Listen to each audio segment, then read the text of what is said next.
Ça tourne en boucle comme BFM, t'existes plus comme REM. Tout est en grève comme RER, ça capte partout comme France Inter. Faut pas croire tout ce qu'on dit à la télévision. Merci YouTube pour la liberté d'expression. C'est la vérité absolue, de l'info et de l'actu. Si t'as un doute sur le contenu, check les sources ou le nombre de vues. C'est la vérité absolue, de l'info et de l'actu. Si t'as un doute sur le contenu, check les sources ou le nombre de vues. Calme-toi Dimitri, la force tranquille, ça tape dans le mille. De midi à minuit, dégomme les mensonges comme des quilles. Depuis qu'il y a des séances publiques, je veux plus au cirque mais à l'hémicycle. Scandale politique et médiatique, pour rien rater il faut que tu cliques. Mec c'est Rémi, le meilleur du pire en ligne de mire. Aucun parti pris, que des avis bien réfléchis. J'ai encore bourré comme un Polac, donc je pensais voir Laurent Ournac. Je crois que je suis toujours à côté de la plaque, mais en politique je sais qui est le crack. Ouais je sais qui est le crack. Juste au milieu. Je crois que je sais qui est le crack. Ça lit des kilomètres de presse pour faire un résumé express. Ça charbonne comme un chinois avec la qualité d'un bavarois. On sera en retraite après notre mort, on sera bouffé par l'inflation. Dans le doute je vais voter Voldemort pour les prochaines élections. Parce que la country à la drill sans transition, c'est pas une bonne idée de me confier cette mission. Si t'aimes pas, dégoûte pas les autres. C'est pas moi qui le dis, moi je suis le roi des pauvres. Pour réfléchir, j'ai qu'un euro, non, moi je tomberai pas dans la fraude. Je le prononce Mittel, comme Angela Merkel. Désolé, je fais ce que je peux, je trouve ma répartie chez Lidl. Des enquêtes exceptionnelles, pas de langue de bois et de l'humour. La revue c'est juste mensuel, les vidéos c'est juste tous les jours. Ouais, c'est juste tous les jours. Juste au milieu. Regarde ça tous les jours. Juste au milieu. Désolé pour mon manque de répartie. Je sais même pas ce que je débite. C'est dur la géopolitique. Ou un peu comme ma... République. Ma République, non? C'est dur la République quand même, non? Ouais? Non? Ah non, c'est mou, non? Ouais, les mecs se font chier, on dirait un peu. Ouais, c'est un peu mou. Enfin, ça dépend dans quel pays. Ouais. J'y connais pas grand-chose, moi. Et c'est quoi une démocratie, déjà ?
Ça tourne en boucle comme BFM, t'existes plus comme REM. Tout est en grève comme RER, ça capte partout comme France Inter. Faut pas croire tout ce qu'on dit à la télévision. Merci YouTube pour la liberté d'expression. C'est la vérité absolue, de l'info et de l'actu. Si t'as un doute sur le contenu, check les sources ou le nombre de vues. C'est la vérité absolue, de l'info et de l'actu. Si t'as un doute sur le contenu, check les sources ou le nombre de vues. Calme-toi Dimitri, la force tranquille, ça tape dans le mille. De midi à minuit, dégomme les mensonges comme des quilles. Depuis qu'il y a des séances publiques, je veux plus au cirque mais à l'hémicycle. Scandale politique et médiatique, pour rien rater il faut que tu cliques. Mec c'est Rémi, le meilleur du pire en ligne de mire. aucun parti pris, que des avis bien réfléchis. J'ai encore bourré comme un Polac, donc je pensais voir Laurent Ournac. Je crois que je suis toujours à côté de la plaque, mais en politique, c'est qui est le crack. Ouais, je sais qui est le crack. Juste milieu. Je crois que c'est qui est le crack. Ça lit des kilomètres de presse pour faire un résumé express. Ça charbonne comme un chinois avec la qualité d'un bavarois. On sera en retraite après notre mort, on sera bouffé par l'inflation. Dans le doute je vais voter Voldemort pour les prochaines élections. Passe de la country à la drill sans transition.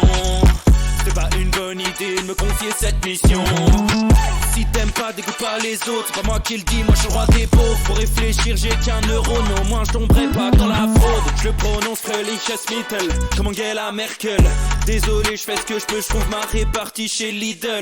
Des enquêtes exceptionnelles, pas de langue de bois et de l'humour. La revue c'est juste mensuel, les vidéos c'est juste tous les jours. Ouais, c'est juste tous les jours. Juste milieu. Regarde ça tous les jours. Juste milieu. Désolé pour mon manque de répartie. Je sais même pas ce que je débite. C'est dur la géopolitique. Ou un peu comme ma République. Ma République, non? C'est dur la République quand même, non? Ouais? Non? Ah non, c'est mou, non? Ouais, les mecs se font chier, on dirait un peu. Ouais, c'est un peu mou. Enfin, ça dépend dans quel pays. Ouais. J'y connais pas grand-chose, moi. Et c'est quoi une démocratie, déjà ?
Ça tourne en boucle comme BFM, t'existes plus comme REM. Tout est en grève comme RER, ça capte partout comme France Inter. Faut pas croire tout ce qu'on dit à la télévision. Merci YouTube pour la liberté d'expression. Pas la vérité absolue, de l'info et de l'actu. Si t'as un doute sur le contenu, check les sources ou le nombre de vues. Pas la vérité absolue, de l'info et de l'actu. Si t'as un doute sur le contenu, check les sources ou le nombre de vues. Calme-toi Dimitri, la force tranquille, ça tape dans le mille. De midi à minuit, dégomme les mensonges comme des quilles. Depuis qu'il y a des séances publiques, je veux plus au cirque mais à l'hémicycle. Scandale politique et médiatique, pour rien rater il faut que tu cliques. Messieurs, dames, bonjour à tous les amis, bonjour et bienvenue pour ce nouveau Juste Bistrot. C'est vendredi, voilà. Et déjà, c'est une bonne nouvelle. Voilà, on a la banane, rien que pour ça. Ça, c'est le plus important. 264e Juste Bistrot, les copains. J'espère que vous êtes en forme, que vous allez bien. Voilà, qu'est-ce qui est prévu pour ce week-end? Est-ce que ça vadrouille? Est-ce que ça va faire des bonhommes de neige? Est-ce que ça va faire des batailles de boules sous la couette ou dehors? Enfin, chacun fait ce qu'il veut. Je ne juge pas, naturellement. Voilà, les copains, aujourd'hui, content. Ah, content de vous retrouver. Une belle semaine. Grand chelem. Grand chelem. On a fait un Juste Bistrot tous les soirs. Ça, c'est bien. Ça fait plaisir. Et je pense que la semaine prochaine, ce sera pareil. On va essayer. On va faire au mieux. Et puis, si c'est pas le cas, c'est pas grave. Il n'y a pas mort d'homme. Voilà. Voilà. On est détendu. Voilà. Voilà, les copains. Et aujourd'hui, en plus, on a un joli programme. On a encore de la propagande de Gabriel Attal. On a encore enfin, on a encore. Non, on a nouvellement du professeur Raoult de retour médiatiquement. Ça va envoyer du lourd, enfin beaucoup de choses à vous dire, les amis. Donc voilà, ça fait plaisir. Il y a 20K91 que j'embrasse qui nous dit: je viens de ranger le sapin, je me mets en mode galette des rois. Voilà, ça c'est bon la galette. Moi j'adore ça la galette. D'ailleurs, je passe un appel. Si vous venez me voir un jour au spectacle quand sera lancée cette folie, je veux la galette des rois. Parce que moi j'aime ça. Voilà, je le dis. Donc, voilà les amis, voilà les copains, ça fait plaisir. Il y a Pauline M57 qui nous dit coucou Rémi et tout le monde. Ce week-end, c'est glandouille et déconnexion du travail. Ça, c'est bien, ça fait plaisir. Ça fait plaisir, ça c'est super. DM Pascal qui lance un vrai débat pour commencer cette émission. Et là, je reconnais le public du Juste Bistrot. C'est pointu, c'est aiguisé, ça n'a pas peur des vrais sujets d'info. Galette ou brioche? Galette, mais sans aucun problème. Mais 1000 fois la galette. Moi, je viens du sud et par tous les chemins, j'y reviens. Nîmes, tout le secteur. À la galette des rois, ils font pas la galette, ils font la galette. Ils font, si c'est la galette, enfin, je crois qu'ils appellent ça brioche ou je sais pas quoi, je sais plus comment ils appellent ça. Une espèce de brioche à la fleur d'oranger et avec des fruits confits dessus et des bouts de gros sucre là. Qu'est-ce qu'on en a à foutre? Ça m'a traumatisé mon enfance. Ça. Je peux vous dire, quand la maman à la maison, elle disait: Eh, ce soir c'est galette des rois, et je voyais sortir ce truc-là, lamentable, ridicule, factieuse, connasse. Non, j'ai jamais dit, c'est ma mère, j'ai jamais dit ça, surtout pour une galette des rois. Mais non, ça m'a rendu zinzin. Et dans le sud, ils avaient cette habitude de faire ça. Ça m'énervait, moi. On voyait la frangipane. On veut de la frangipane, on veut de la pâte feuilletée, on veut du gras. Vous nous emmerdez avec votre brioche à la con. Là. J'aime pas la fleur d'oranger. Voilà, je le dis, j'aime pas. Hein, c'est important, on commence cette émission de manière détendue. J'aime pas la fleur d'oranger, c'est tout. Merde. Ah, c'est vrai qu'il faut être détendu. C'est vrai que j'abuse un petit peu. Merci à Mister Seriza 76 qui vient de sub, ça fait plaisir. Merci mon camarade que j'embrasse 18e mois. Et merci à Miss Jeans 20e mois de subprime, c'est magnifique. Quelle fidélité. Voilà les amis. Alors il y a 20K91 également, on reste dans le débat qui dit et ceux qui te disent galette des rois aux pommes, c'est un chausson aux pommes. Alors. C'est un autre débat. Merci à Marie F1003 qui vient de sub 8e mois et à Au Souverain qui a offert un sub à Riga. C'est super gentil. Merci beaucoup. Alors, sur les galettes des rois, autres que frangipane, comment te dire?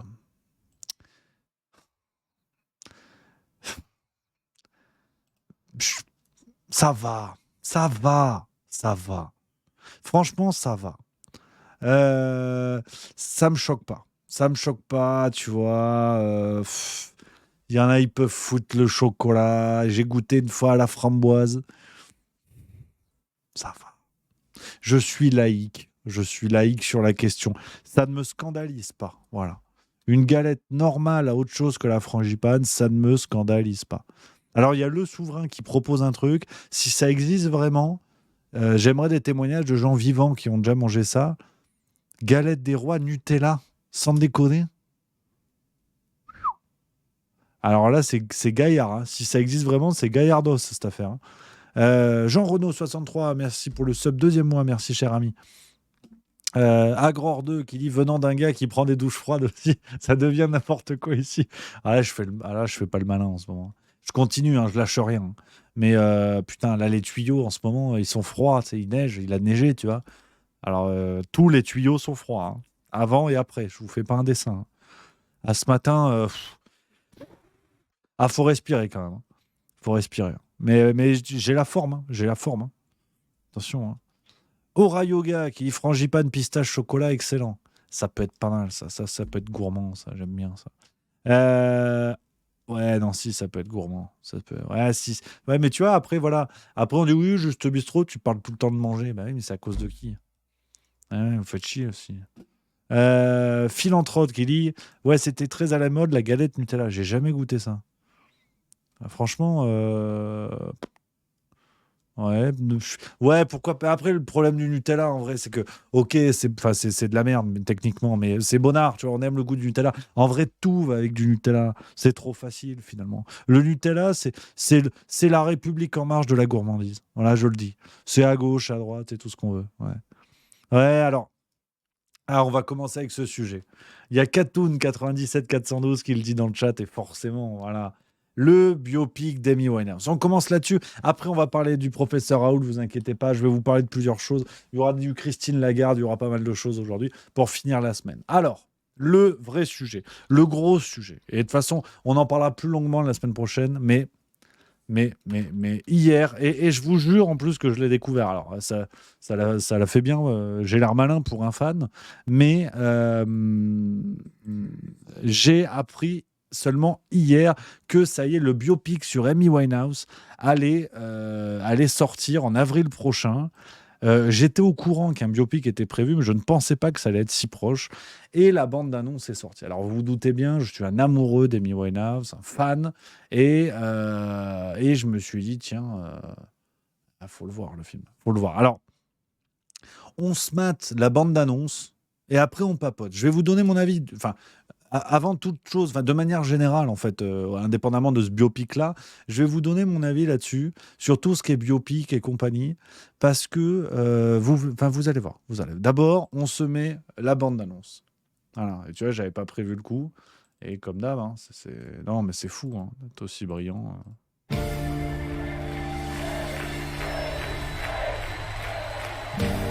don't write songs to be famous. I write songs because I don't know what I'd do if I didn't. Me in my head high, in my tears dry, get on without my guy. I want people to hear my voice and just forget their troubles. You gotta remember, I ain't no Spice Girl. Amy Winehouse. We only said goodbye with words. I died 100 times. You go back I want to be remembered and I go for just being me. black.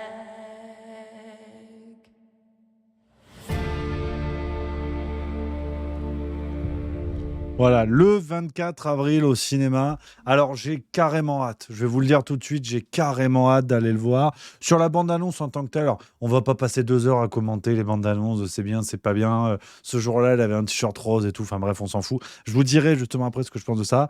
Sur le choix de l'actrice, donc qui s'appelle Marisa Abela. Je connaissais pas, honnêtement. Je savais pas qui c'était la dame, donc on l'embrasse. Tu vois, bon, c'est vrai que sur le paplard. Bon, elle ressemble plus à Marlène Schiappa qu'à Amy Winehouse, mais après tout, pourquoi pas. Mais je trouve quand même que dans la bande-annonce, il y a des plans qui sont assez bluffants. Celui-là, je trouve qu'elle lui ressemble énormément. Et le plan qui m'a vraiment impressionné hier, c'est celui-là. Celui-là, franchement, je pense que tu me montres la photo sans me dire que ça vient du biopic, je peux te dire que c'est Amy Winehouse. Sans déconner, il y a des plans que je trouve assez bluffants. Après, bon, voilà, c'est pas un concours de sosie non plus. Oui, elle lui ressemble pas des tonnes sur certains plans, mais bon, au pire, c'est pas très grave. Et plus largement sur les biopics et tout, tu vois, et cette réflexion, c'est Thierry Lenz qui l'avait dit, ou Patrice Guénifé, je sais plus, en tout cas, un des principaux historiens spécialistes de la période napoléonienne, qui était interrogé, je sais plus, à la radio, je sais plus à quel endroit. Et on lui avait posé la question justement des adaptations historiques, est-ce que c'était chiant qu'il y ait les erreurs et tout, machin. Et la réponse en substance, c'était de dire que ce soit des biopics ou des adaptations historiques, ce qui factuellement revient au même si les sujets sont différents.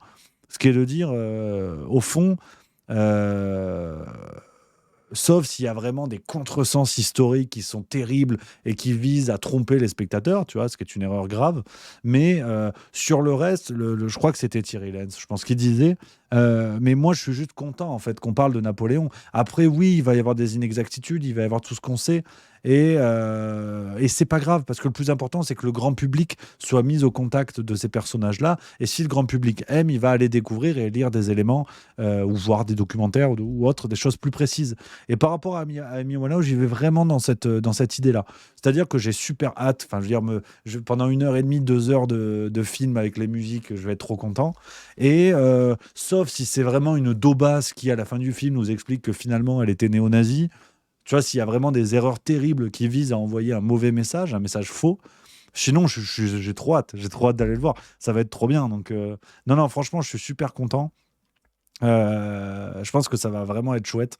Ouais, trop content. Trop content. Vraiment, je pensais pas qu'ils allaient le faire si vite. Donc, c'est vraiment une super chose.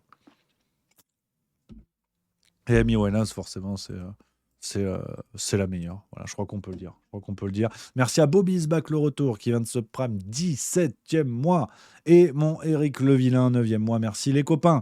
Soliman 1973 qui dit du coup Rémi, j'arrête de t'écouter, je me refais des musiques d'elle, tu m'as trop donné envie. Ah bah ça c'est bien. C'est la seule raison pour laquelle vous avez le droit d'arrêter d'écouter le Juste Bistrot. C'est pour écouter Amy Winehouse. Ça c'est le plus important. C'est le plus important. Neonium 7 qui dit moi j'ai du mal avec le concept de faire du blé sur le dos d'artistes morts en utilisant leur musique et leur talent. Je suis d'accord avec toi. Après c'est tout le débat des ayants droit, quoi. C'est-à-dire ceux qui gèrent la mémoire et l'héritage, on va dire, des artistes. Surtout que du côté d'Amy Winehouse, c'est le bordel parce que son père est pas forcément en accord avec d'autres personnages autour. On sait que son père, bon, aurait des intentions qui sont pas forcément les plus louables. Voilà, bon, après, disons que c'est un débat qui appartient à des gens qui ont connu l'artiste au plus près. Donc, oui, je suis d'accord avec toi sur le fond, c'est toujours un peu compliqué maintenant. Qu'est-ce que tu veux que je te dise? C'est la vie, Jackson. C'est comme ça. Hein. Faut faire avec. Faut faire avec. Donc voilà un petit peu les copains. Ce que je voulais vous dire sur ça. Alors, on va attaquer cette émission. On va parler un petit peu d'actualité quand même, parce que c'est le but de la manœuvre. Hein. Sinon c'est compliqué. Alors, je vous l'ai dit, c'était le fil rouge de cette semaine. Le fil rouge de cette semaine, et je pense que ça n'est pas terminé. Enfin, l'un des fils rouges, c'est la propagande Attal. La propagande Gabriel Attal, bon, qui atteint des niveaux. On va pas, honnêtement, on radote énormément ces derniers jours parce qu'on dit vraiment. Enfin, on redit souvent la même chose. On a de nouveaux éléments, mais on y reviendra plus longuement dans la farce tranquille de la semaine prochaine. J'ai noté dans le script sur le nouveau gouvernement.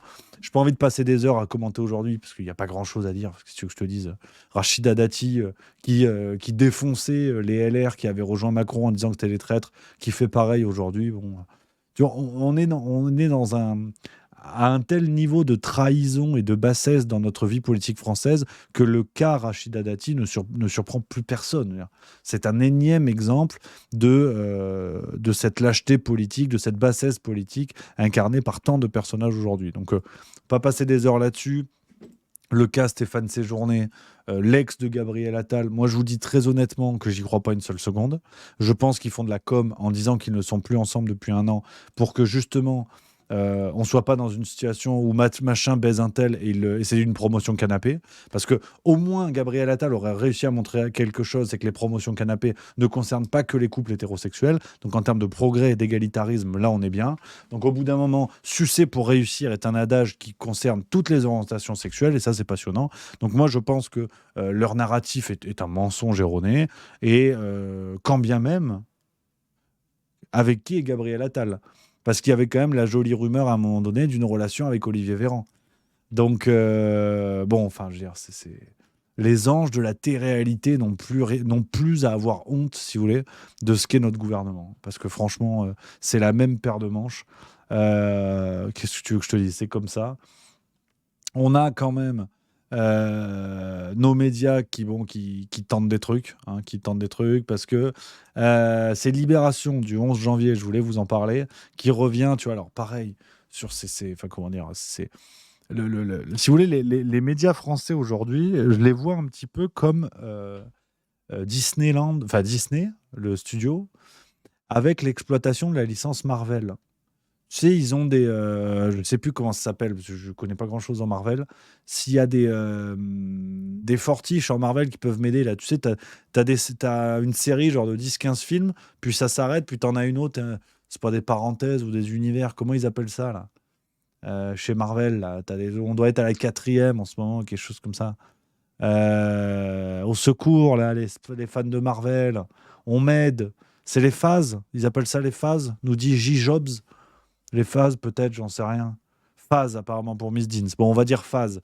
Ben, les médias, c'est pareil, tu vois. Ils résonnent en phase, où ils te servent 14, 15, 16 histoires différentes, puis après, on change de phase. Et là, on est dans la phase Attal, avec des nouvelles histoires pour endormir les enfants. Là, maintenant, c'est le duel contre Jordan Bardella. Parce que les deux sont jeunes et beaux, ah, d'accord. Mais en fait, c'est Miss France, ou c'est une élection présidentielle qui nous attend? Parce que on ne sait pas, en fait, tu vois. Donc, on est vraiment dans ces choses-là. On a de nouvelles histoires qui vont être racontées. Et tu as quand même les médias chiens de garde, ce qui n'est pas forcément sympa, d'ailleurs, pour le milieu canin, mais tant pis. Qui défend le truc, quoi. Qui défend le truc, hein, qui te dit complotiste. Voilà. Tu as un article de Libération, c'est complotiste, hein, pour les gens qui critiquent Attal, tu vois. Bien sûr, il reste à l'extrême droite d'irréductible réfractaire au charme de l'étoile filante de la Macronie. La nomination de Gabriel Attal pour remplacer Pape Ndiaye est la catastrophe de l'été. C'est le passage du woke au LGBT. Attal est un militant, un membre éminent du groupe Bilderberg, partisan de la rééducation nationale. Macron a rendu son devoir de vacances, changé de société, avait commenté Philippe de Villiers lors de sa nomination, réussissant l'intersection dans un même tweet de relents homophobes, racistes et antisémites. Tu vois. Qu'est-ce que tu veux que je te dise Libération, le premier truc qu'ils ont dit, c'est qu'il est homosexuel. Donc les autres ont bien le droit de le lire quand même. Donc qu'est-ce que tu veux que je te dise Donc voilà, Libération te dit, de toute façon, critiquer Gabriel Attal, c'est complotiste en fait. C'est complotiste. Qu'est-ce que tu veux que je te dise ça devient sidérant. Alors, on a eu des pépites encore aujourd'hui, hein, je vous le dis, c'est sérieusement le fil rouge du moment. Et on a eu celui que l'on connaît, hein, et on connaît surtout ses accointances pédophiles, c'est Frédéric Mitterrand, qui était sur RTL, qui nous a dit ça ce matin. Quand j'étais à la Villa Médicis, on m'a nommé un stagiaire de l'ENA. Bon. Et donc, j'ai vu arriver Gabriel Attal. C'était votre stagiaire à la Villa Médicis? Mais une demi-heure, parce qu'après une demi-heure, on m'a nommé ministre, donc je suis reparti. Et en une demi-heure, j'ai pris la mesure. J'en avais vu des freluquets qui arrivaient pour essayer de faire des trucs. En une demi-heure, je me suis dit, mais celui-là, il est extraordinaire. Bon. En une demi-heure, vous êtes dit, il ira loin. Ah bah oui, je me suis dit, il faut que je reste. Il faut que je reste avec lui, il ne faut pas que je devienne ministre. Il va m'apprendre plein de choses. Bon. Quand j'étais à la Villa Médicis... Alors, à ce détail près que Gabriel Attal n'a jamais fait l'ENA. Donc, voilà, honnêtement, je ne vais pas vous dire ça tous les jours, les amis, parce qu'on va se fatiguer, mais Macron est Dieu, Gabriel Attal a fait l'ENA, je suis le petit ami de Britney Spears, chacun fait ce qu'il veut. Chacun fait ce qu'il veut. Chacun dit ce qu'il veut. Le réel est une donnée comme les autres. On ne peut pas dire plus, on ne peut pas dire moins. Elle m'emmerde, cette lumière. Bien, au bout d'un moment, on peut encore tenter, tu vois, une autre interprétation. Le complotisme pose problème parce qu'il tente une interprétation d'un réel qui n'a pas vocation à exister. C'est-à-dire que le complotisme est problématique parce qu'il prétend parler du réel. Or, le réel n'existe pas. Quand tu dis que Macron est Dieu, tu chies sur le réel. Excusez-moi de le dire vulgairement. Mais c'est comme ça. Donc aujourd'hui, je crois que je suis en train d'affiner, si vous voulez, un peu le rapport intellectuel que j'ai à tout ce que je fais via Juste Milieu. Et je commence sérieusement à penser que le problème du complotisme n'est pas de proposer une autre... Enfin, comment dire n'est pas de proposer une autre interprétation des faits, mais c'est d'abord de se baser sur le réel, de partir du réel pour aller vers une interprétation qui n'est pas communément acceptée. Or, le réel ne doit plus exister. On doit dire, mais je vous dis ça très sérieusement, hein, je vous dis ça en tout cas le stade auquel j'en suis dans mes réflexions, quand vous expliquez à des millions de téléspectateurs, et c'est ce qu'a fait Christophe Barbier hier, qu'Emmanuel Macron est Dieu, d'accord ? Déjà, encore heureux que vous n'ayez pas des intégristes, toutes confessions confondues, qui viennent foutre le feu à vos locaux. Parce que de personnaliser Dieu, il y a quelques religions qui n'aiment pas trop. Tu vois. Donc, T'as un média d'ampleur qui te dit Macron est Dieu. Qu'est-ce que tu veux que je te dise? Et il y a des gens qui écoutent ça et qui disent oui, c'est possible. Pourquoi pas? Il y a pas de problème, tu vois. Et ces mêmes médias, 2 heures après, vont te dire ah, quand même, ces vilains complotistes, vous vous rendez compte? Ils vont biaiser la vie des citoyens avec les élections qui arrivent aux États-Unis, en France, en Union européenne, en machin et tout. Mais je veux dire, ça devient grossier, genre, ça devient grossier au bout d'un moment. C'est pas possible d'adhérer à ces choses-là, de le concevoir intellectuellement en se disant c'est possible. Donc, je crois que ce qui se passe aujourd'hui est précieux parce que c'est clair comme de l'eau de roche, quoi. Clair comme de l'eau de roche, et ça fait plaisir. Et ça fait plaisir. Je crois que vraiment, il y a quelque chose à retenir de cette séquence-là. C'est qu'au fond, le réel n'a pas vocation à exister. Le réel n'a pas vocation à exister. Et ça, c'est vraiment ce qu'il faut retenir, quoi. Donc voilà, Frédéric Mitterrand, alors, salaud parmi les salauds, hein, bien évidemment. On se rappelle de cette séquence chez Jordan Deluxe. Hein, je vais vous la remettre, d'ailleurs, pour ceux qui auraient encore quelques tendresses, hein, pour le monsieur. Parce que c'est vrai qu'il y a des rumeurs, hein, de pédophilie sur lui. Et en fait, le problème vient des rumeurs, pas de lui. Attendez, je vais essayer de vous retrouver la séquence. Bougez pas. Voilà. Ah non, attendez. C'est où? C'est là. Ah merde, il y a des pubs, putain. Ça, c'est chiant, les pubs, là. Merde. On en a marre. Ouais. Bouge pas, attends, je vais te retrouver l'extrait. Pour ceux qui auraient oublié un petit peu qui est le bonhomme. Attendez. Monsieur Frédéric Mitterrand. Peau sèche. Putain, combattez les causes sous-jacentes de c'est la pas sécheresse vrai. cutanée pour une protection et une hydratation. Après avoir été ministre. D'accord. J'ai pas du tout envie de rester devant ma télé à... C'est quand? Parce que quand même, Vous a le plus déçu peut-être. non, pense à nous. Et il pense à ma télé. Je pense- Pour vous remercier d'être Je venu, sais si vous- plus, il en- putain, putain, oui, je d'accord, sais Bien plus sûr. quand c'est. Et ça c'est Ah, vous particulier. les flattez pas sur leur photo. C'est moi qui l'ai trouvé. Monsieur Jacques. J'ai croisé ça politique pour être la pudeur. Il y a beaucoup de vannes. Alors ça, c'est une question que je vais vous posais parce que, en plus, je vais être 100% avec vous honnête, Frédéric. Comment c'était quand il était avec Je sais réseaux plus à sociaux. quel Vous moment avez c'est. peur ou vous êtes Non, j'ai serein? pas peur, ça va très bien.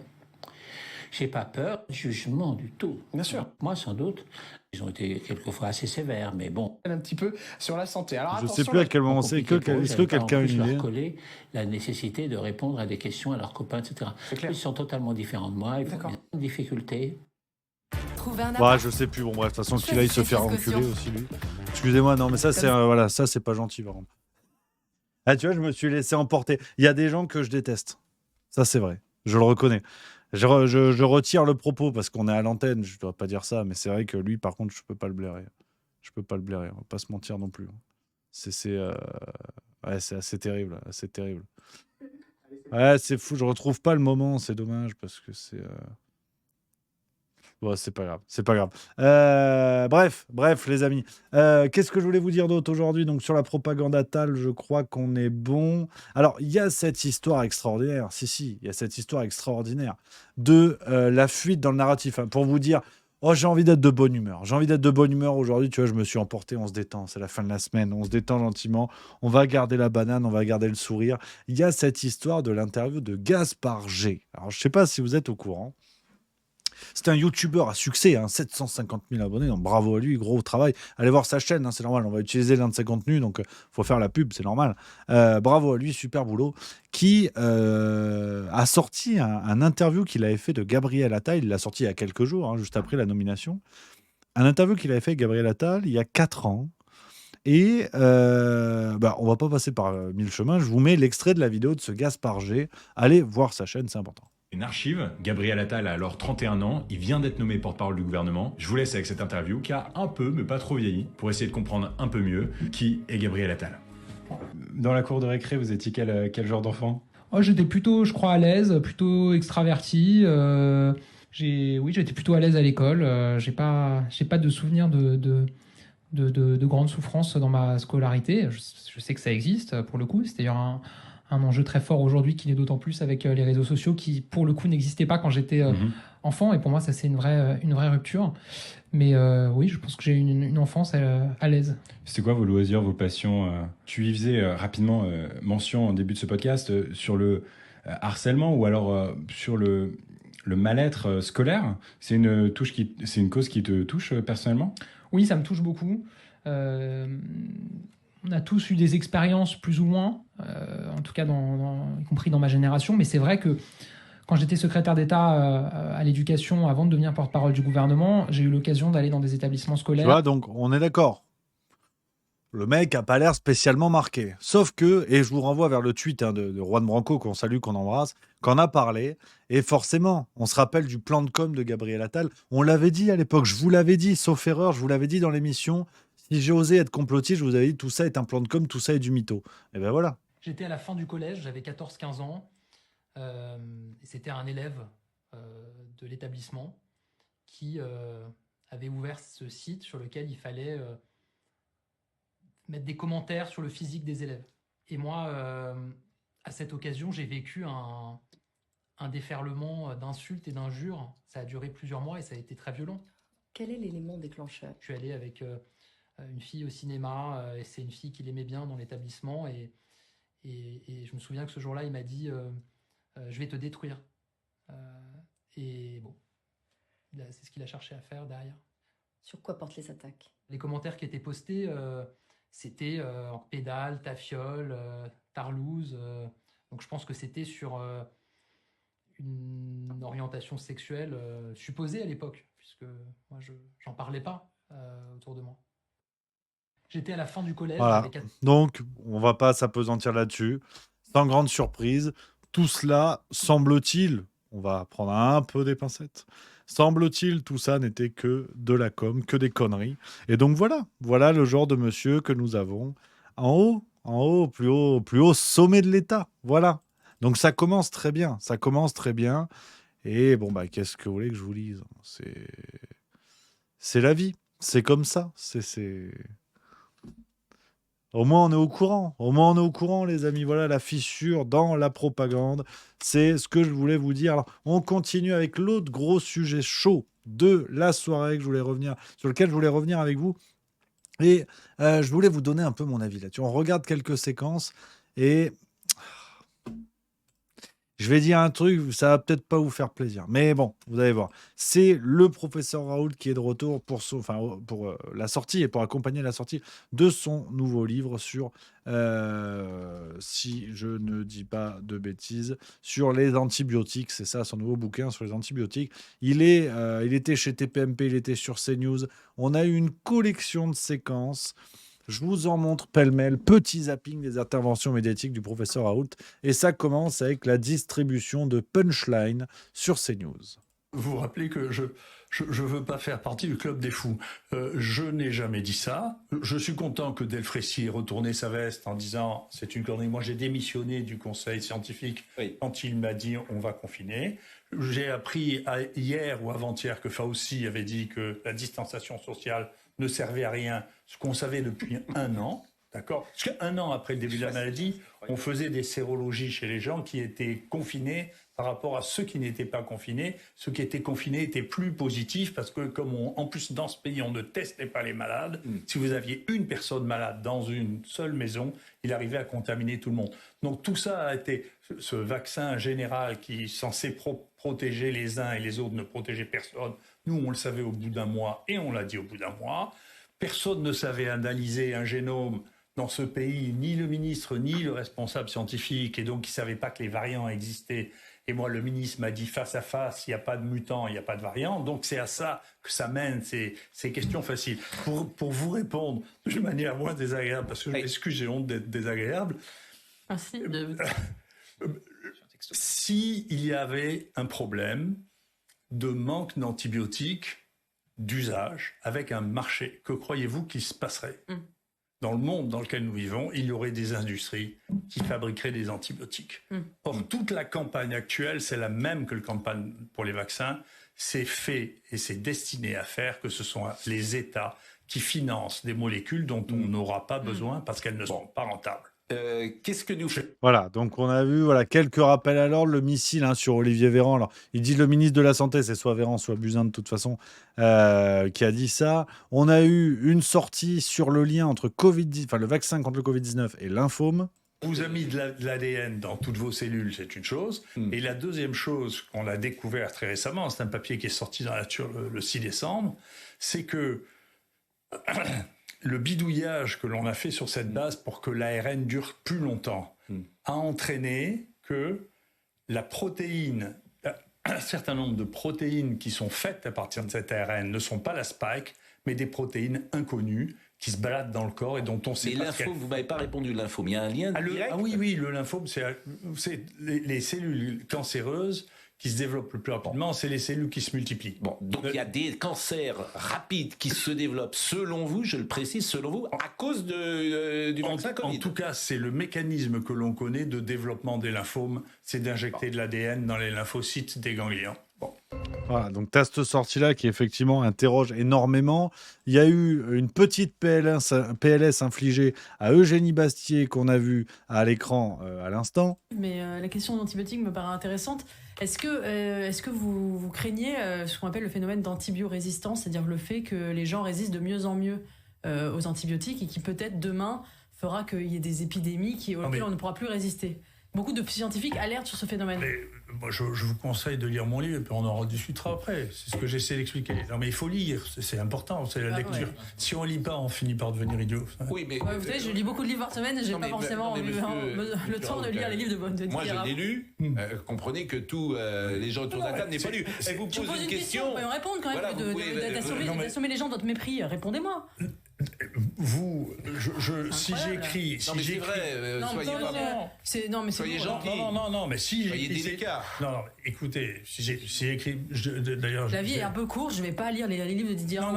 Non, mais je lis 4 ou 5 livres par semaine. Parce que ça. Non, mais vous pouvez répondre à la question. Si j'écris ces livres, c'est pour répondre au délire médiatique et pour les délires épidémiques médiatiques de ce type-là. C'est une question que je vous pose, je ne vais pas dans un délire, je vous pose une question. J'ai répondu à cette question dans ce livre. Mais oui, mais je vous la pose là. Alors je vous la pose moi, moi. Est-ce que... Enfin, vous êtes curieux quand même. Non, mais je suis Elle est simple, notre question, vous savez combien il y a de personnes... Vous me dites, lisez mon livre pour lire avant. Vous savez, non mais après vous allez me dire, vous savez, il y a une étude qui dit qu'il y a 70 70 000 morts par an. Non mais répondez à cette question, est-ce que vous n'avez pas que les antibiotiques résistent? C'est ça, elle est excellente cette question. Je vais essayer de vous comprendre d'une manière qui soit compréhensible. Voilà, donc ça, franchement, je suis un peu mal à l'aise avec cette séquence. Ça devient beaucoup de com, quoi. Ça devient beaucoup de com, je sais pas. Puis t'en as une autre sur touche pas à mon poste. Alors forcément, l'endroit n'est pas le bon. Je vous la montre et puis après, on papote 5 minutes. Je vous dis un petit peu ce que j'en pense de tout ça. Je suis pas super à l'aise. Vous êtes un professeur brillant, connu dans le... Arrêtez de dire des bêtises. C'est maths sur le Covid, en fait. C'est un bide intersidéral sur le Covid. Et c'est impossible pour vous de l'accepter. Vous avez réussi tout. Mais vous faites du théâtre, là, madame. Moi, je suis pas actrice, je suis chroniqueuse. Non, mais vous faites, là, mais c'est du théâtre. Mais très bien. Moi, je fais pas de théâtre. J'essaie de vous expliquer. Alors, pourquoi vous acceptez pas de répondre avec à des confrères médecins? Parce que c'est facile, moi, de me démonter. Je suis une chroniqueuse, je suis pas médecin. Pourquoi vous acceptez pas de parler à des médecins qui sont pas d'accord avec vous, à vos détracteurs, sur des plateaux télé? Vous n'acceptez pas. Tout ce que je fais. Pourquoi vous acceptez pas? Attendez, laissez parler le professeur. Parce que vous faites dans les gens qui sont chez vous, ils ont peut-être tous le même niveau que vous. Moi, c'est bien possible, et donc vous pouvez. C'est quoi mon niveau? Ah, j'en sais rien, mais vous pouvez parler entre vous. Vous dites ça avec un peu de mépris, comme si j'étais une débile. Moi, vous savez, ça fait 20 ans que je suis le microbiologiste le plus cité au monde. Dans les débiles comme moi, il y en a qui achètent votre livre, donc vous ne devriez pas les mépriser. Hein. Non, je ne vous méprise pas, je vous dis simplement que vous comparez des gens qui ne sont pas comparables. Ça fait depuis j'ai été dans l'éditorial board de tous les journaux de maladies infectieuses du monde. Et de savoir lire. Je suis le plus cité depuis 20 ans de tous les microbiologistes du monde. J'ai tout de suite dit ça. Et que donc, quand vous avez un pharmacocinéticien qui découvre la maladie infectieuse et qui n'a jamais soigné un malade et qui veut me donner une leçon, je ne lui parle pas. Voilà, exactement. C'est pas compliqué. Mais pourquoi vous ne parlez pas aux gens qui... Pourquoi ? Mais qui ? Je vais parler à un néphrologue raté, je vais parler à quoi ? À qui je vais parler ? En fait, Mais vous vous êtes avez neurologue. En fait, vous êtes neurologue. non, mais enfin, vous avez vu qui vous entendez, mais qui vous invitez. Mais vous n'avez pas honte. Enfin, vous invitez des gens. Mais il faut inviter qui pour être digne du professeur Raoult alors comme professeur médecin Ah ben non. Votre reflet en fait dans un miroir, il faut inviter qui en fait? Non, mais moi, ce que vos types de débats, d'ailleurs, je regrette de me retrouver dans ce type de débat parce que je ne parle pas avec les gens comme vous d'habitude. Oui. Je ne le fais pas. J'avais bien compris. Hein. Je ne parle pas dans les bistrots non plus, vous voyez. Donc, je vous vous... allez parler à Cyril alors, parce que lui, il est digne de vous alors. mais c'est vous qui me parlez, moi, je vous ai rien demandé. Franchement, je vous le dis gentiment, mais je suis obligé d'être honnête. Le professeur Raoult commence à me casser les couilles, je vais pas vous mentir. Non, mais je vais être honnête avec vous, les amis. Je sais que ça va pas vous plaire et tout ça, mais je ne comprends pas, mais que ce soit lui ou n'importe qui, je parle sur la forme médiatique, je parle pas du monsieur, je parle pas du parcours, on est d'accord, c'est pas la même chose. Hein. Mais médiatiquement, je comprends pas comment tu peux aller sur Touche pas à mon poste et dire c'est de la merde. On le savait avant, hein. On le savait avant. Donc, aller sur Touche pas à mon poste et dire Géraldine Maillet est une débile, c'est comme aller à la poissonnerie et dire putain, ça sent la poiscaille, tu vois. Bah oui, mais merci, quoi. Donc, non, honnêtement, ça me désole, j'en ai marre, quoi. J'en ai marre. Genre, au bout d'un moment, là, il y a un bouquin à vendre. Alors, ok, il faut en faire la promo. Tout le monde a ses impératifs. Pas de problème, je le respecte. Mais en revanche, ça devient de la corrida. Et là, pour le coup, aller sur Touche pas à mon poste, dire Géraldine Maillet est débile, cette émission, c'est de la merde, et qu'est-ce que je fous là? Ben ouais, mais faut pas y aller dans ce cas-là. Donc, le problème du professeur Raoult, c'est aller dans une poissonnerie, dire ça sent le poisson aux poissons qui sont présents, eux, ils sont au courant depuis qu'ils sont là, hein, les poissons. Donc, Touche pas à mon poste, c'est pareil. Au bout d'un moment, ça suffit. Foutre une branlée à Eugénie Bastier, qui n'a pas lu son bouquin. On le sait que la majorité des journalistes sont des pompes à vélo qui lisent pas les livres de leurs invités. Et encore, pour le coup, Bastier, c'est peut-être l'une des rares exceptions. Je trouve que plutôt notable dans le boulot. À la limite, c'est pas le sujet. Mais bon, y aller juste pour le buzz... C'est-à-dire que le professeur Raoult aille dans les médias, en sachant très bien qu'il va créer des séquences médiatiques qui vont faire parler. Et dans ces séquences-là, il dénonce la mécanique des médias. Au bout d'un moment, ça fait beaucoup. Pendant le Covid, je trouve que ça avait un poids libérateur. Parce qu'on était dans une telle pression, dans une telle peur, dans une telle machinerie de la propagande, que je trouve qu'il avait, oui, ce côté un peu chevalier blanc, comme ça, qui arrivait dans les médias et qui permettait cette respiration en montrant aux gens qu'il y avait beaucoup de mécanique communicationnelle dans tout ça. Or, le Covid, la fenêtre médiatique, en tout cas du Covid, je ne dis pas que le Covid est terminé, je dis que la fenêtre médiatique du Covid est terminée. Et là, aujourd'hui, on a juste l'impression d'un grand professeur de médecine qui le répète à l'envi, mais qui reste dans ce jeu médiatique. Comme si presque il s'en était nourri et qu'il en avait besoin pour continuer à évoluer. Et je sais que ça ne va pas plaire. Et je le redis, c'est bien, je le distingue vraiment du bonhomme. Et comme tout, en fait, si je vous parle de Mbappé, je le déteste, mais je reconnais qu'il fait des beaux jongles. Je veux dire, on est d'accord que quand on parle de quelqu'un, on ne parle pas de l'entièreté de la personne. Le débat n'est pas là et j'ai pas envie de prendre 3 heures là-dessus. Mais moi, je pense que, en tout cas, la position que j'ai envie de nourrir, c'est pendant le Covid, vous savez tout à fait quelle a été ma position par rapport au professeur Raoult, mais je trouve que le professeur Raoult, en tant que personnage médiatique, en tant qu'image, je trouve qu'il se nuit à lui-même et qu'au bout d'un moment, en temps de Covid, cela permettait une respiration libératrice pour les spectateurs et les citoyens qui avaient besoin d'un contrepoids, qui avaient besoin d'une autre parole. Aujourd'hui, c'est juste participer à la société du divertissement. Et même si c'est pour se farcir une Géraldine Maillet ou une Eugénie Bastier, il n'y a pas d'autre intérêt que se mettre à niveau. Et aller dans ce genre d'émission en disant « vous faites partie du caniveau », et se contenter de faire ça, bah finalement, quand vous dites à quelqu'un « t'es dans le caniveau », c'est que tu y es aussi, et toi aussi, tu vas puer les égouts. Donc, ça, honnêtement, ça m'emmerde un peu. Et je trouve ça dommage parce que la grandeur du personnage, l'importance qu'il a eu dans une situation de crise, aujourd'hui, rester dans ce jeu-là et en devenir un objet plus qu'un manipulateur, si tu veux, bah moi ça m'emmerde, quoi. Ça m'emmerde. Et on n'attend pas de lui. Enfin, puis en plus, il y a quelque chose de contradictoire, les amis. Je le vois dans le chat et je prendrai après vos messages et tout. On va débattre, bien sûr, les amis. Je pense que tout le monde ne sera pas du tout d'accord avec moi. Et tant mieux, c'est le but de l'émission. Mais ce qui m'embête en plus, c'est que... Qu'est-ce que je voulais dire ? paradoxalement, le professeur Raoult met souvent en avant l'image, l'importance qu'il a, l'expérience, le passif et tout ça. Ok, bien évidemment, dont acte. Sauf que celui qui nuit le plus à ça, parce que ce sont des caractéristiques établies, démontrées, démontrables, validées. Celui qui nuit le plus à ça, est-ce que ce sont les gens qui en ont toujours douté et qui l'ont toujours critiqué et qui n'ont pas varié d'un sucre dans leur position, ou plutôt lui-même qui vient à nouveau, encore et encore, s'abaisser au niveau de ces gens-là pour leur expliquer à quel point il est au-dessus. Au bout d'un moment, et il le disait lui-même à un moment donné, quand il disait, je crois que c'était à Bourdin ou à Rutel-Krief, quand il disait « mais moi, j'ai pas besoin de vous », alors qu'il le démontre. Parce qu'au bout d'un moment, je trouve que finalement, il écorne lui-même sa propre image. On le sait que Géraldine Maillet est une pompe à vélo qui a défendu des positions lamentables tout au long du Covid. C'est pas aujourd'hui qu'elle va avoir un éclair de lumière. Donc, je suis pas certain. Alors, je vois dans le chat, les amis, des gens qui parlent de l'intervention qu'il a faite sur Toxin de Clémence Oudiakova, qu'on salue. Effectivement, c'était beaucoup plus mesuré, beaucoup plus pondéré. D'accord, bien sûr. Et heureusement d'ailleurs. Mais dans ce cas-là, pourquoi ne pas aller que dans des endroits où ça va se passer de la sorte? Je vois pas l'intérêt dans ce cas-là d'aller chercher le pugilat, quoi. Vraiment, je comprends pas. Je lis vos messages dans le chat, les amis, pour qu'on en papote. Il y a Twitch Marigold qui nous dit: problème générationnel d'un côté comme de l'autre, ils ont du mal à saisir les codes et les risques de la médiatisation.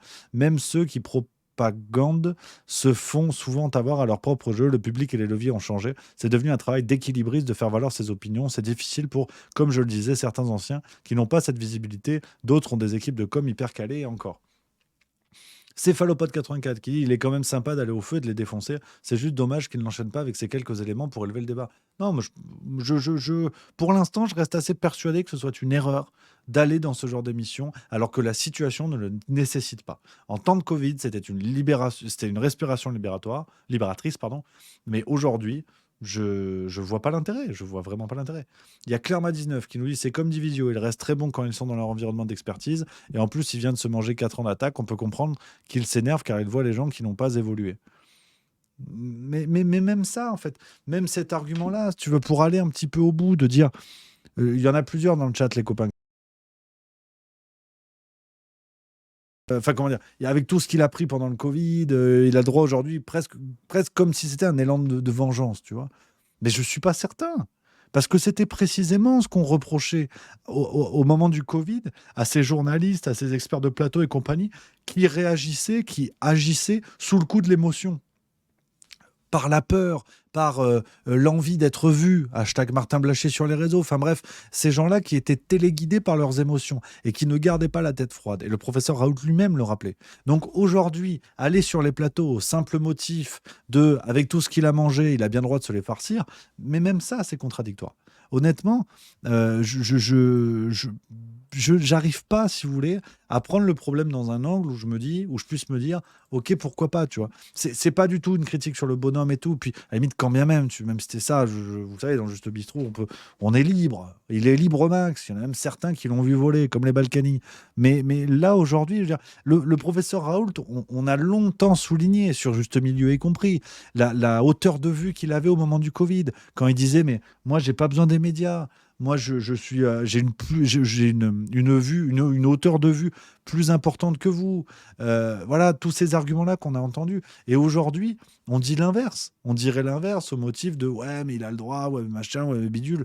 Je comprends pas. Franchement, je comprends pas. C'est purement une discussion de forme. Hein. Puis en fond, sur le fond, je suis une pompe à vélo. Déjà, le livre, j'ai pas lu, donc je vais même pas vous en parler une seconde parce que j'ai pas lu. Puis même sur le fond des connaissances, de tout ce qu'on veut et tout. Qu'on soit bien d'accord, je discute pas de ça. Sur la forme, franchement, je pense que c'est une erreur. Mais bon.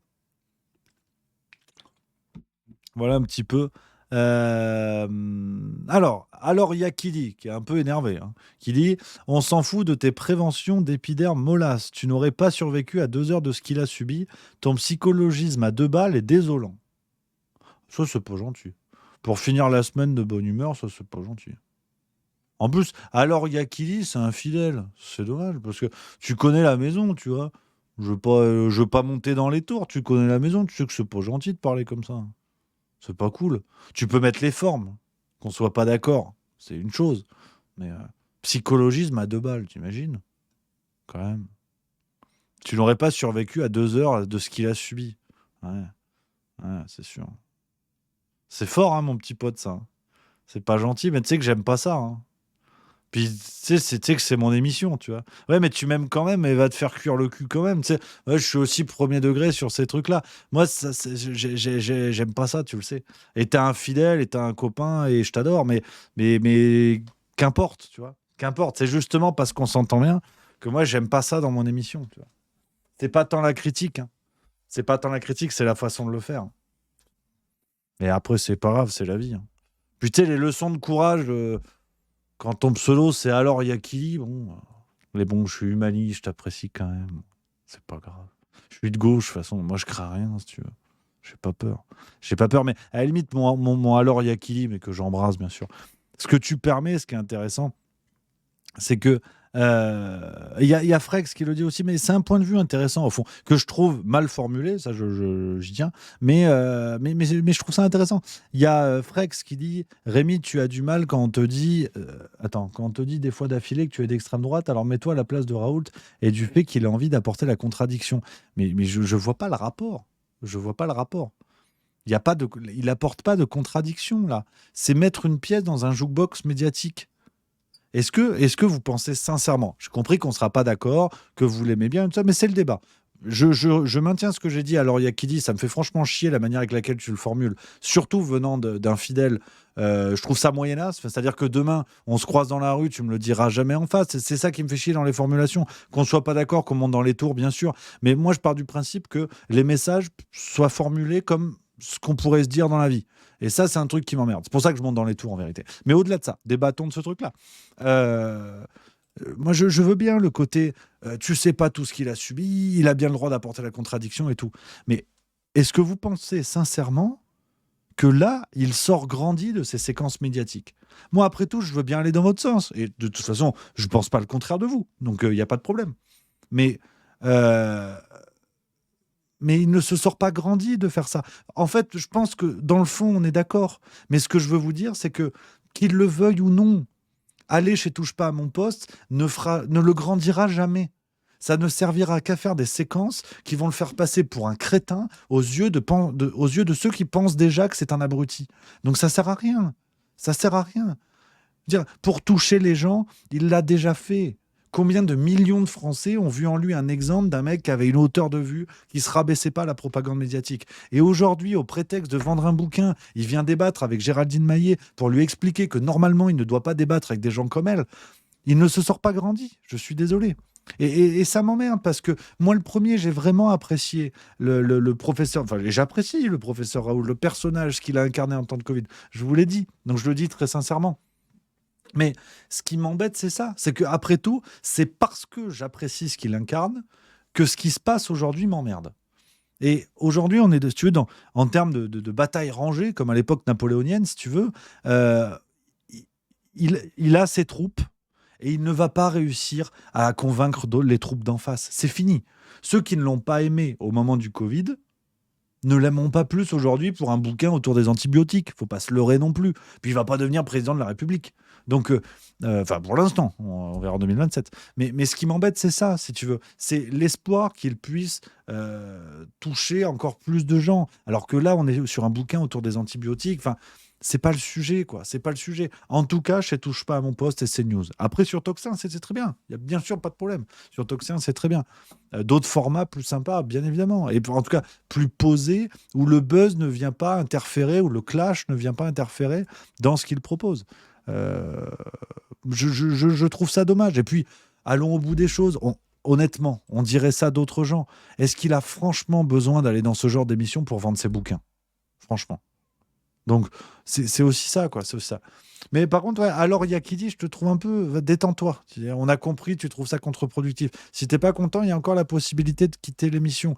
Détends-toi. Détends-toi. On souffle un peu. En plus, tu sais que ça me fait monter dans les tours. Moi je suis un émotif. Moi j'écoute Christophe Mahé. Donc, je trouve ça un peu pervers de savoir que ce genre de truc me rend grognon et de le faire quand même. C'est un peu con, quand même. C'est juste pour foutre la merde. Je trouve ça. Franchement, c'est dommage, frérot. Si t'es pas content, tu te sauves et puis on n'en parle plus. Tu reviendras la semaine prochaine. Je trouve ça un peu dommage. Je trouve ça un peu dommage. Si j'ai envie d'en parler pendant 2 heures, j'en parle pendant 2 heures. C'est ça qui est fâcheux, tu vois. En plus, je suis de bonne humeur, putain. Fais chier, ouais, il m'emmerde. Putain. J'ai quand même le droit de dire ce que je veux, quoi. Merde. Alors, il y a Red Shredder qui pose une question depuis tout à l'heure. Bouge pas. Je vais la lire, ta question. Red Shredder. Non, mais répondons à cette question SVP. Comment peut-on être d'accord avec Pierre Chaillot qui montre chiffres à l'appui qu'il ne s'est rien passé et penser que Raoult a servi à quelque chose? Ah, c'est une bonne question, ça. Ça, c'est un vrai débat. Ah, c'est vrai que c'est intéressant. C'est intéressant. Je l'avais pas vu. Je l'avais pas vu sous cet angle. C'est pas con. C'est pas con. C'est une bonne question. Après tout, de dire, dans la mesure où cette pandémie n'en était pas une, est-ce que les personnages, même du bon côté, qui ont émergé durant la pandémie et grâce à elle, sont finalement des personnages crédibles? C'est pas con. Franchement, et tu vois, je te répondrai pas maintenant parce que j'ai envie de réfléchir sur cette question. Et je la trouve vraiment pertinente. Elle est vraiment chouette. Elle est vraiment chouette parce qu'au fond, ouais, soit ce sont des gens qui n'ont pas capté que c'était pas aussi grave, soit ce sont des gens qui ne l'ont pas dit assez. Pas dit assez d'ailleurs. Pas dit assez, pas dit assez. C'est pas mal en vrai. C'est pas mal. Alors après, il y a le paramètre quand même, il y a mon Geoffroy90 qui dit ça dans le chat. Pour Raoult, il y a le paramètre de l'hydroxychloroquine. Je pense que quand même, il est pas du côté des surfeurs, du bon côté, on va dire. Raoult, il y a eu le paramètre de l'hydroxychloroquine qui fait que... Et puis d'ailleurs, on pourrait dire qu'il l'a dit dès le début avec l'histoire des accidents de trottinette qui tuaient plus que le Covid. Mais non, mais c'est vrai que Raoult, pour moi, c'est un peu l'étoile... Enfin, non, pas l'étoile filante, mais merde... comment on dit, merde, c'est pas l'atome libre, mais merde, je sais plus. L'électron libre, voilà. C'est un peu l'électron libre au milieu de toutes ces cases-là. Mais c'est vrai qu'il y en a beaucoup d'autres, tu te dis, pourquoi pas, hein. Ouais, non, mais c'est vrai, hein, c'est vrai, hein. Ouais, du côté du corps médical, des scientifiques et tout, c'est vrai que je trouve qu'elle est intéressante, cette question. Elle est intéressante. Ouais, je vois dans le chat. Ça fait réfléchir, en tout cas, hein. Antinéa57 qui dit inversion accusatoire. Twitch Marigold, et oui, ce qui est reproché à Raoult d'un point de vue extérieur, c'est qu'il a eu assez de charisme pour que les gens croient en son médicament. Du coup, un peu comme un gourou qui profite volontairement au nom du désespoir des gens. C'est un point de réflexion, hein. Moi, honnêtement, je vous donne pas mon avis parce que je pense que je veux réfléchir sur le truc pour éviter de vous dire des conneries, tu vois. Non, c'est intéressant, hein. C'est intéressant. Twitch Marigold qui nous dit: je suis pas d'accord, pour moi, c'est quelqu'un qui a agi publiquement sans avoir peur des risques. Non, c'est chouette. Le débat est vif. Tout le monde n'est pas d'accord. C'est cool, ouais, c'est cool. News 2000, le problème avec Chaillot, c'est qu'il dit qu'il n'y a pas eu d'épidémie. Mais alors, Raoult a fait un génome de quoi? Si pas du Covid. Alors, je pense que sur l'ami Pierre Chaillot, c'est plutôt sur le plan statistique, hein. Après, Cook54, au fait, c'est quand la revanche chez Zioclo? Alors, ça, pas de nouvelles, puis non, pas y aller. Là encore, je peux pas vous dire qu'il faut pas aller dans des endroits juste pour le buzz et enfin, juste pour le clash et faire pareil. Genre, rien à cirer. Moi. Pour y aller, pour me faire insulter une fois de plus. Hein. Si c'est pour me faire mal parler, je peux rester dans mon propre chat. Si tu vois ce que je veux dire. Non, je rigole. Je déconne. Mais non, non, franchement, là, je trouve que c'est intéressant. Là, elle a vraiment la bonne question. Je trouve qu'elle est chouette. Elle est chouette. C'est intéressant, mais c'est bien. C'est les réflexions, tu vois. Et les copains, parce qu'il faut finir sur une note humaniste. Enfin, faut finir, on a encore un petit peu de temps, mais c'est ce que j'aime dans le Juste Bistrot. C'est ce que j'aime avec vous, les amis. C'est que, tu vois, aujourd'hui, eh ben, on a critiqué le professeur Raoult, tu vois. Et c'est cool parce qu'on n'a pas de totem et tabou, comme disait Freud. Et ça me plaît. Moi, j'aime bien ce qu'on fait. J'aime bien Juste Milieu. Si j'étais vous, je regarderais, tu vois. Mais je trouve ça chouette parce qu'en fait, on incarne vraiment le fait qu'on puisse taper, toute proportion gardée, on puisse critiquer tout le monde, réfléchir sur tout le monde, avoir des opinions changeantes, avoir des opinions contradictoires. Moi, je trouve ça vraiment très bien. Je trouve ça vraiment super et c'est l'incarnation du juste milieu et de ce qu'on fait. Ça me plaît beaucoup. Ça me plaît beaucoup. Donc ouais, non, moi j'aime bien. J'aime bien et c'est chouette. C'est chouette. C'est bien. C'est beau le juste milieu. C'est beau.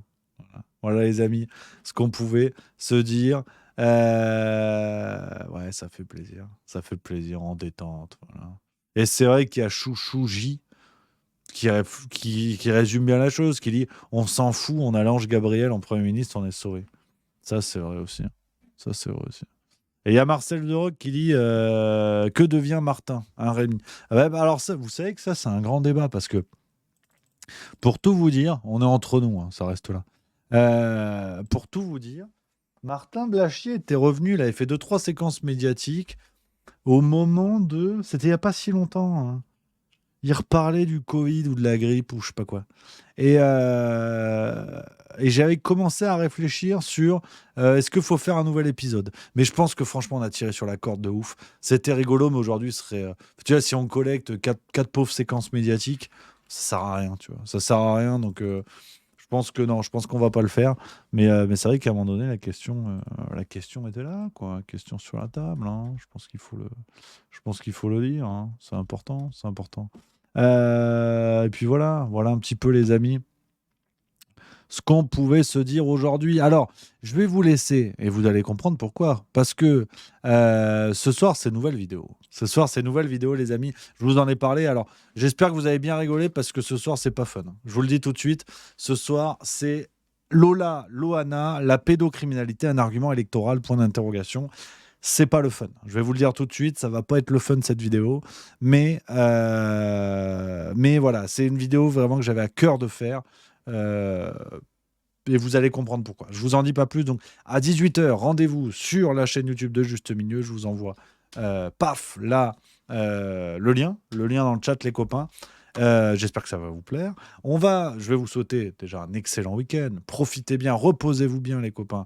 Ça, c'est très important. Et on va se retrouver dimanche. Il y aura l'extrait sur Gabriel Attal. Toutes les casseroles de Gabriel Attal. Ce sera dimanche à 18h. L'extrait sur Juste Milieu YouTube.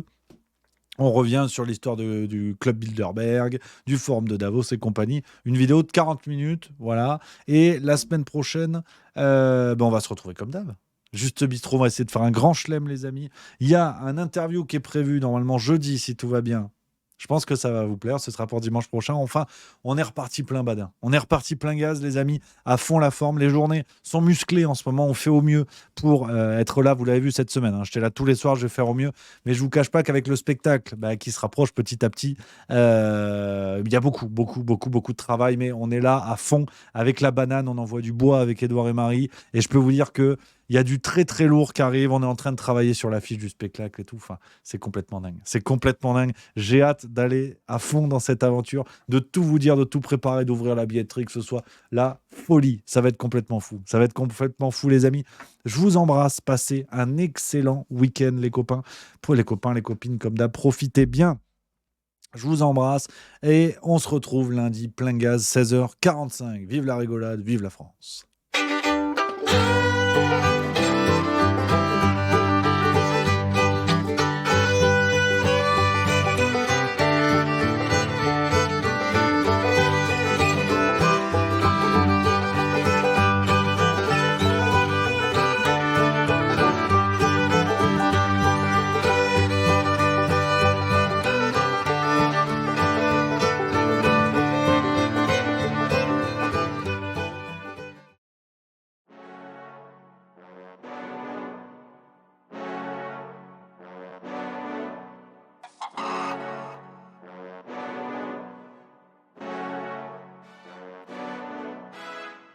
Ça tourne en boucle comme BFM, t'existes plus comme